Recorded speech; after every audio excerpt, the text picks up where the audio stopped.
Hebreos, el único sermón completo en la Biblia para nosotros, escrito por San Pablo. Misión TV presenta el mensaje motivador de Hebreos.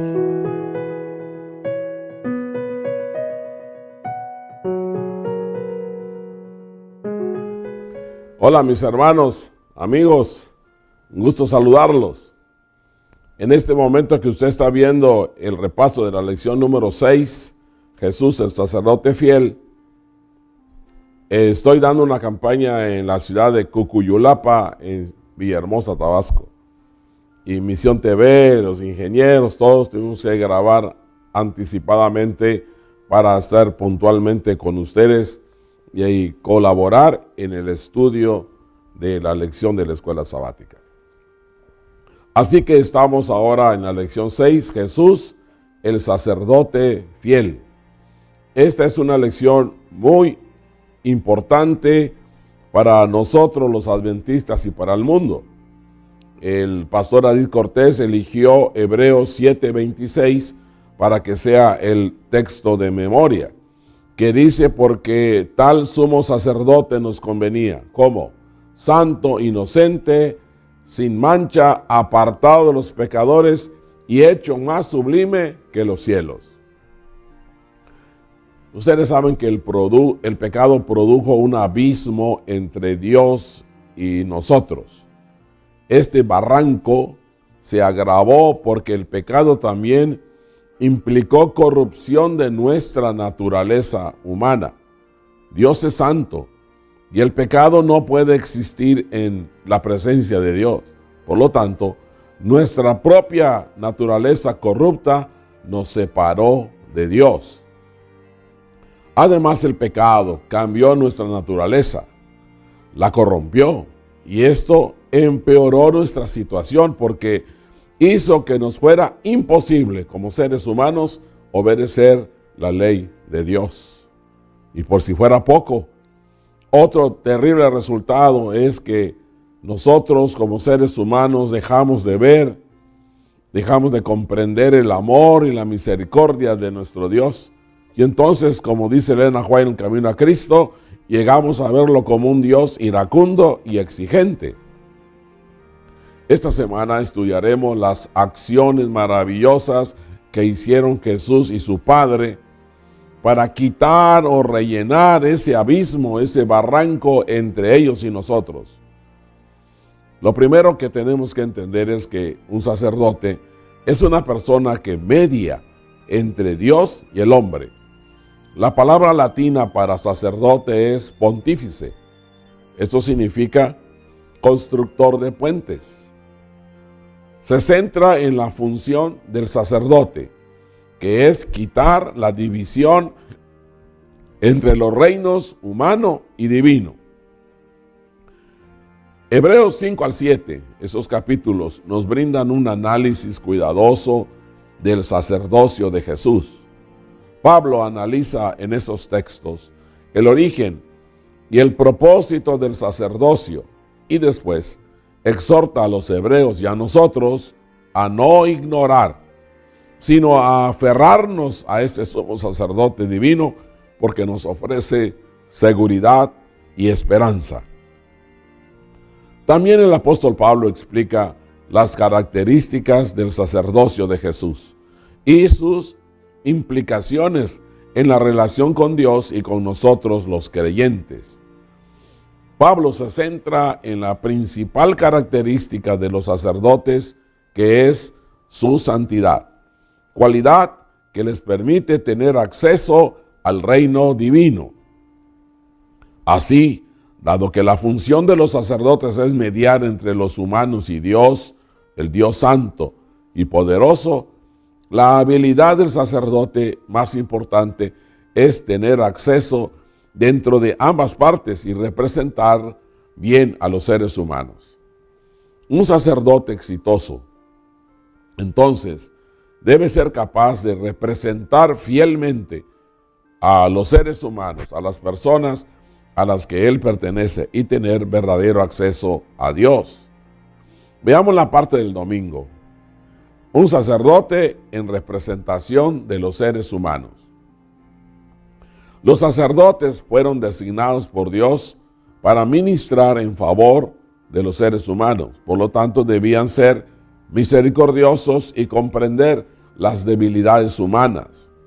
Según el Antiguo Testamento, el papel mediador de los sacerdotes involucraba varias funciones importantes. Algunas de ellas estaban relacionadas con su papel como representantes de Dios ante el pueblo, y otras funciones estaban relacionadas en su papel de representar delante del pueblo a Dios. En la carta a los Hebreos, capítulo 5, Pablo muestra que Jesús cumple perfectamente con esos propósitos que Dios tenía y le designó. Dice además Pablo que Jesús nos entiende, porque Él también ha sufrido. Sin embargo, existen algunas diferencias importantes entre ambos sacerdotes. Algunas características de Jesús que lo presenta como sumo sacerdote son, en primer lugar, que Jesús no fue tomado de entre los hombres. Jesús es de procedencia divina, pero adoptó la naturaleza humana. La adoptó, entre otras cosas, para servir como sacerdote a nuestro favor. Sin embargo, Jesús no ofreció sacrificios por sus pecados. ¿Por qué? Pues porque Él no tuvo pecados, porque Él no tenía pecado. Hebreos también dice que Jesús, por lo que padeció, aprendió la obediencia. Esto es muy interesante, porque la obediencia era algo nuevo para Jesús. Mientras Él estaba en el trono, en el cielo, Él no sabía lo que era ser obediente o desobediente, porque era Dios. Como soberano del universo, Jesús no obedecía a nadie, todos lo obedecían a Él. Repito, Jesús no pasó de la desobediencia a la obediencia, sino de la omnipotencia a la obediencia. Pasó de soberano del universo. Jesús no tenía que obedecer a nadie, todos le obedecían a Él. Los sufrimientos y la muerte de Jesús en la cruz son una parte esencial de su ministerio sacerdotal. Los sufrimientos no perfeccionaron a Jesús en el sentido de que haya mejorado moral o éticamente. Los sufrimientos no lo hicieron misericordioso. Al contrario, Jesús vino a esta tierra porque siempre fue misericordioso. Por eso Jesús tuvo compasión de nosotros. Lo que Hebreos quiere decir es que a través de los sufrimientos que Jesús tuvo, la realidad del amor fraternal de Él manifestó su autenticidad, sobre todo de la naturaleza humana. También manifestó la profundidad de su sumisión como representante de la humanidad a la voluntad del Padre. Así se expresaron y se revelaron verdaderamente. Jesús fue perfeccionado en el sentido de que sus sufrimientos lo calificaron para ser nuestro sumo sacerdote. Fue su vida perfecta de obediencia y luego también su muerte en la cruz, lo que constituye la ofrenda de sacrificio que Jesús presentó ante el Padre como nuestro sumo sacerdote. Cuando Él llegó al cielo después de la resurrección, le preguntó al Padre si su vida santa y su sacrificio habían satisfecho la exigencia de la ley, y el Padre dijo que sí. En la parte del lunes, según el orden de Melquisedec, aquí hay algunas cosas importantes que tenemos que comprender, que algunos que no tienen la luz que tenemos nosotros la confunden.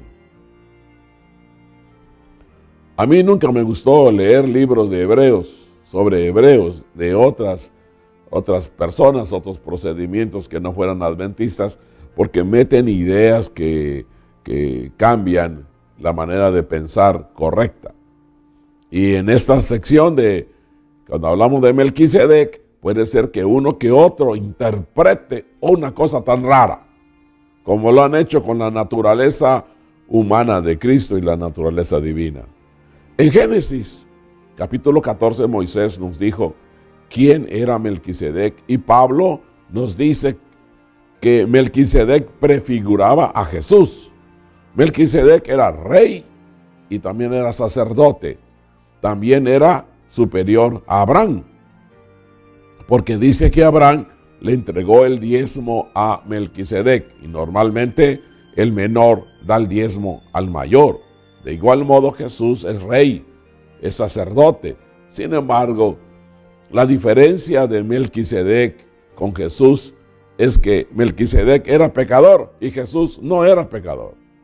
Pablo en Hebreos 7:15 explica que Jesús era sacerdote a semejanza de Melquisedec. A semejanza. Esto es para explicar lo que significa la expresión según el orden de Melquisedec. Jesús no fue sucesor de Melquisedec, pero su sacerdocio fue similar al suyo.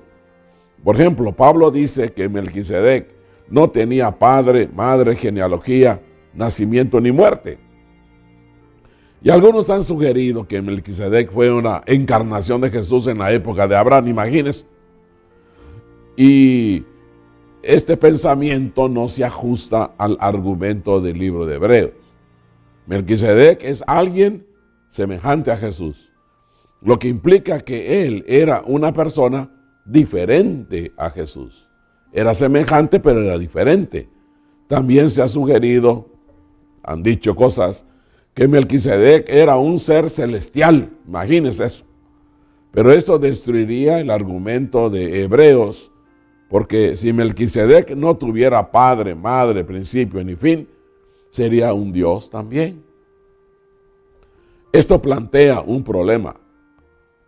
Además, el sacerdocio celestial y completamente divino de Melquisedec habría precedido al ministerio de Jesús. Si este fuera el caso, como dice Hebreos, ¿qué necesidad habría aún de que se levantara otro sacerdote? En cambio, Hebreos usa el silencio de las Escrituras con respecto al nacimiento, muerte y la genealogía de Melquisedec para construir una tipología, un símbolo del ministerio sacerdotal de Cristo Jesús y del hecho de que Jesús mismo era eterno. En resumen, Melquisedec fue un rey y sacerdote al mismo tiempo, cananeo, que sirvió como un tipo de Jesucristo. Fue Cristo quien habló a través de Melquisedec, el sacerdote del Dios Altísimo. Melquisedec no era Cristo, sino la voz de Dios que en el mundo estaba y representó a Jesús y al Padre. Y Cristo habló a través de todas las generaciones del pasado. Cristo guió a su pueblo. Él fue la luz del mundo. Él fue el que guió al pueblo de Israel. Él fue el que hizo todas las cosas delante del pueblo. La explicación sencilla que da el comentario bíblico adventista acerca de Melquisedec y el que no tenía progenitores ni se sabía dónde había nacido, sencillamente es que no conocemos quiénes fueron sus padres. ¿Por qué? Porque no se ha encontrado registro de su genealogía. Así en la historia real llegamos a saber que en ciertas regiones del mundo llegó el Evangelio, pero no sabemos todavía quiénes fueron los que llevaron el Evangelio a ese lugar. Y el que no nos diga quiénes llevaron el Evangelio no quiere decir que no lo llevó nadie. Hoy se ponen a inventar que fueron seres extraterrestres, ángeles y quién sabe qué ideas. Lo que pasa es que no se encuentra el registro. El día martes la lección es un sacerdote eficiente.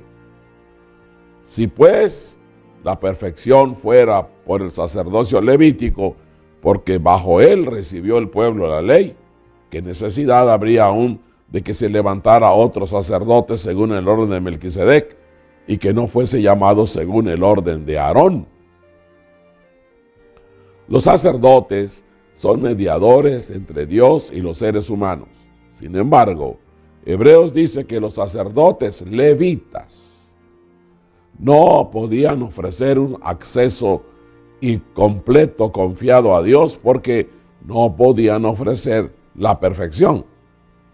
Al fin y al cabo, si esos sacerdotes levitas no eran perfectos, ¿cómo podrían de alguna manera ofrecer la perfección a los demás? Los sacrificios de animales tampoco podían limpiar la conciencia del pecador. Su propósito era señalar el ministerio de Jesús y su sacrificio, el único que ofrecería una verdadera purificación del pecado. La función de los sacerdotes levitas y sus sacrificios fue temporal, fue ilustrativa. Mediante el ministerio de ellos, Dios quería conducir al pueblo a depositar su fe en el futuro ministerio de Jesús, el Cordero de Dios que quita el pecado del mundo. Si usted lee Hebreos 7, versículos 11 al 16, usted va a encontrar por qué era necesario cambiar la ley del sacerdocio. Hebreos 7:12 explica que el cambio del sacerdocio fue necesario porque hubo un cambio de ley. ¿Por qué? Porque había una ley muy estricta que prohibía a quien no fuera de la línea de Leví hasta Aarón servir como sacerdote. En Hebreos 7, 13 y 14, Pablo explica que Jesús era del linaje de Judá, no de Leví, por lo que esta ley le prohibía ser sacerdote, porque según la ley, solo los descendientes de Leví podían ser sacerdotes o sumos sacerdotes, pero Jesús era de la tribu de Judá. Entonces, el apóstol Pablo argumenta que la designación de Jesús como sacerdote indicaba que Dios cambió también la ley del sacerdocio. La venida de Jesús, la encarnación de Jesús, también implicó un cambio en la ley de los sacrificios. Se requería que los pecadores llevaran diferentes tipos de sacrificios para obtener la expiación, para obtener el pecado, el perdón de los pecados. Pero ahora que Jesús vino y ofreció un sacrificio perfecto, la ley de Dios, la ley de los sacrificios de los animales también quedó a un lado, como resultado del nuevo pacto y la revelación mayor del plan de salvación. Por eso los hebreos que seguían llevando sacrificios al templo hasta el año 70 no estaban haciendo bien, no habían entendido hasta que Pablo les explica en Hebreos. Piense usted en la innumerable cantidad de sacrificios de animales ofrecidos por los israelitas. Todos esos sacrificios apuntaban a Jesús y sin embargo, ninguno de ellos, ni siquiera todos juntos, realmente podían pagar el precio de nuestros pecados. Vamos a ver la parte del miércoles. En Hebreos 7:16, Pablo nos responde a la pregunta sobre qué base Jesús se convirtió en el sumo sacerdote. Jesús recibió el sacerdocio sobre la base de una vida indestructible y porque tiene un ministerio que es eterno. Las implicaciones de estos hechos son asombrosos. En primer lugar, significa que el ministerio de Jesús nunca será superado. En segundo lugar, Jesús salva totalmente, por completo. Él nos ofrece una vida eterna y perpetua. La salvación que ofrece Jesús es total, definitiva. Llega a las áreas más íntimas de la naturaleza humana. La intercesión de Jesús ante el Padre involucra todos los beneficios otorgados bajo el nuevo pacto. También incluye mucho más que el perdón de los pecados. Imagínense eso. Cuando la intervención de Jesús no solo logra que perdone nuestros pecados, implica poner la ley en nuestro corazón y hacernos nuevas personas en Él. También puede y quiere guiarnos a la propagación del Evangelio al mundo. El ser Jesús nuestro sumo sacerdote, uno con Dios y con nosotros, Él nos representa ante el Padre. Claro, también representa al Padre delante de nosotros. Y al ser Él quien ofreció su vida en sacrificio, Jesús tiene un favor insustituible delante de Dios. Cuando leemos Hebreos 7:22, podemos respondernos: ¿qué es Jesús en relación con el nuevo pacto? Y la respuesta es que Jesús es la garantía del nuevo pacto, porque Dios juró que Jesús sería sacerdote para siempre. Es muy fácil pasar por alto la importancia de este juramento. Pablo ya se había referido a los juramentos que Dios le hizo a la generación del desierto, que le hizo a Abraham. La diferencia entre esos juramentos y el juramento que Dios le hizo a su hijo es que aquellos juramentos fueron hechos a seres humanos mortales, entendiendo que los juramentos permanecen vigentes mientras los beneficiarios están vivos. Y el juramento de Dios a la generación del desierto y a Abraham era útil y beneficiosa mientras hubiera una generación del desierto y descendientes de Abraham. Sin embargo, en el caso de su Hijo Jesús, cuya vida es indestructible, el juramento que Dios le hizo será obligatorio para siempre. Una persona que era garante de otra estaba sujeta a la misma penalización que la persona tenía por la que salió garante o en garantía, pero mientras esa persona viviere. Sin embargo, el Padre estableció a Jesús como una garantía para nosotros de que es un compromiso, repito, eterno, porque Él no va a fallar en cumplir las promesas. Así de seguros podemos estar de nuestra salvación que nos ha sido dada en Cristo Jesús. Amén, hermanos. La lección del jueves se titula Un sacerdote sin pecado. Y en Hebreos 7:26 San Pablo nos da 5 características distintivas de Jesús.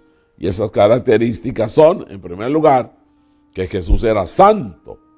Eso significa que Jesús estaba libre de culpa en su relación con Dios. Segundo lugar, Jesús era sin mancha, permaneció puro e intacto delante del mal. A pesar de haber sido tentado, dice, en todo. La impecabilidad perfecta de Jesús es importante para realizar su sacerdocio. El antiguo pacto estipulaba que las víctimas de los sacrificios debían ser sin defecto para ser aceptables delante de Dios.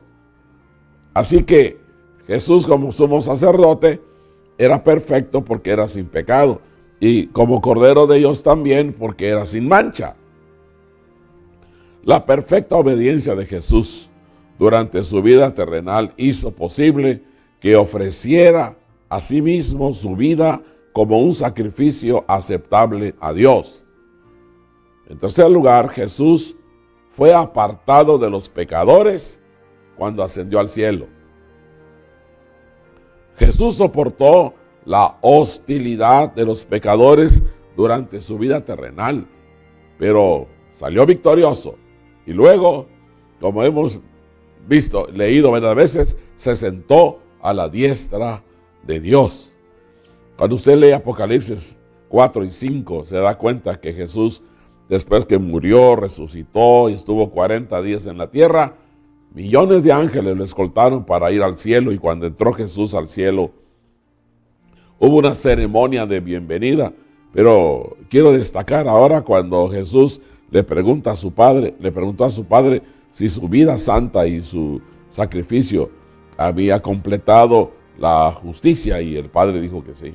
Y entonces pide que lo adoren todos. Jesús también fue apartado de los pecadores, en el sentido de que está completamente libre del pecado. Jesús fue hecho más sublime que los cielos. ¿Se imagina? Esto significa que Jesús ha sido exaltado por encima de todo lo que existe, y por lo tanto es uno con Dios. Sexto lugar, Jesús era plenamente humano. ¿Qué cosa? Era plenamente humano, pero no era un ser humano pecador como nosotros. En semanas pasadas, algunas personas no entendieron que Jesús es un ser humano completo, y empiezan a elaborar ideas y pensamientos que confunden. Allá usted que se ponga a ver a esas personas que no tienen el esclarecimiento de la Biblia y el espíritu de profecía. Elena White dice claramente que Jesús era plenamente humano. En séptimo lugar, Jesús es perfecto. No solo porque nunca pecó, sino también porque no se corrompió con el pecado como ha pasado con nosotros. Estuvo entre los pecadores, pero no se contagió de ese virus llamado pecado. En octavo lugar, sin embargo, podemos decir que debido a que fue plenamente humano, además también es nuestro ejemplo, como estudiamos en lecciones pasadas. Es nuestro ejemplo en sufrimiento y en obediencia. Él nos muestra cómo correr la carrera de la vida. Él es el ejemplo al que debemos seguir cada uno de nosotros. Debido a que Él es santo, inocente, sin mancha, apartado de los pecadores, es nuestro Salvador. Y nosotros también podemos reflejar su carácter. Aunque Jesús era un ser humano como nosotros, nunca pecó. Para muchas personas no es posible comprender este asombroso pensamiento en su mente atribulada. Fue un ser humano, repito, prelapsario. O sea que cuando Jesús encarnó con la naturaleza que Adán tuvo antes de pecar. No fue poslapsario, no adoptó la naturaleza humana de Adán después del pecado. Por eso tuvo una vida santa, una naturaleza santa. Querido hermano y hermana, piensa en cuán santo debemos ser. Porque entonces la promesa de que su santidad es nuestra mediante la fe debería ayudarnos a no dudar de nuestra salvación. Yo quiero terminar este repaso contándoles una experiencia verídica de un amigo mío que fue mi jefe de la escuela sabática en la Asociación General, el pastor Sacrison. Resulta que él tuvo que viajar a Rusia, y ya que hizo todo el proceso del viaje en el aeropuerto en Washington, se sentó a esperar que lo llamaran para entrar al avión. Asentó su cartera donde estaba su pasaporte y su visa, y se puso a leer el periódico. Leía una sección y la ponía, y otra, y fue cubriendo la cartera donde tenía su pasaporte y su visa. Tenía el boleto en la bolsa, y con ese boleto subió al avión y llegó a Rusia, pero cuando quiso volver, tuvo problemas. Porque le piden en el aeropuerto dónde está el pasaporte, dónde está la visa, y diga, ay, que lo dejé allá en Washington. Lo detuvieron, le dijeron, espere ahí. Y ahí varias horas estaba esperando, y mientras esperaba, se puso a leer unas revistas y se dio cuenta que el embajador de Estados Unidos era su amigo. Ahora era embajador en esa ciudad de Rusia donde él estaba. pidió hablar con él. Se lo concedieron. Y le dijo a su amigo, oye, aquí estoy detenido porque perdí mi visa, mi pasaporte. ¿Tú me puedes ayudar? Claro que sí. Soy el embajador de Estados Unidos en Rusia. Llego en un momento. Y el embajador subió a su vehículo, una tremenda limusina. Ya se imagina el protocolo, camionetas y policías, ambulancias. Y fue al aeropuerto a buscar a nuestro amigo Sacrison. Cuando llegó al aeropuerto, y al bajar él de la limusina, se abrieron las puertas, entró en otra sala, se abrieron las puertas, entró, y cada sala donde él tenía que caminar para llegar hasta donde estaba el pastor, su amigo, todas las puertas se abrían, porque iba el embajador de Estados Unidos en ese gran país de Rusia. Cuando ya llegó donde estaba el pastor, se saludaron, se abrazaron. Así que dejaste tu pasaporte y tu visa. Sí, oye, un error tremendo. No te preocupes, estás conmigo. Lo abrazó y ahora salieron. Y de nuevo las puertas se abrían. Y el embajador lo llevaba al pastor abrazado de los hombros hasta que lo llevó al avión y sin visa, sin pasaporte, el pastor voló hasta Washington. ¿Qué nos enseña eso? El pastor le fue bien, tuvo éxito porque tenía un amigo que era embajador en ese país. A usted y a mí también nos puede ir bien en la vida porque tenemos un hermano, un sacerdote que está en el cielo, es nuestro abogado personal. No tengas temor de la vida. No tengas temor de lo que te pasa, no te aflijas. Pídele al Señor que te dé un abrazo y te haga transitar hasta que Él lo permita. Libre, alegre, feliz.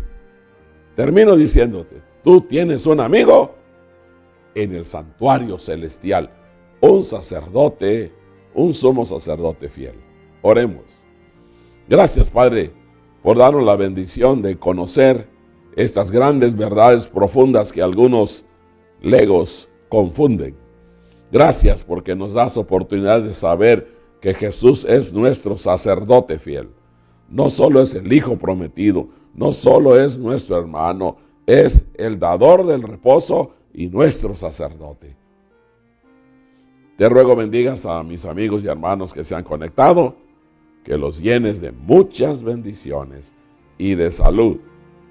Te lo rogamos en el nombre de nuestro sumo sacerdote, Cristo Jesús. Amén. Nos vemos la próxima semana.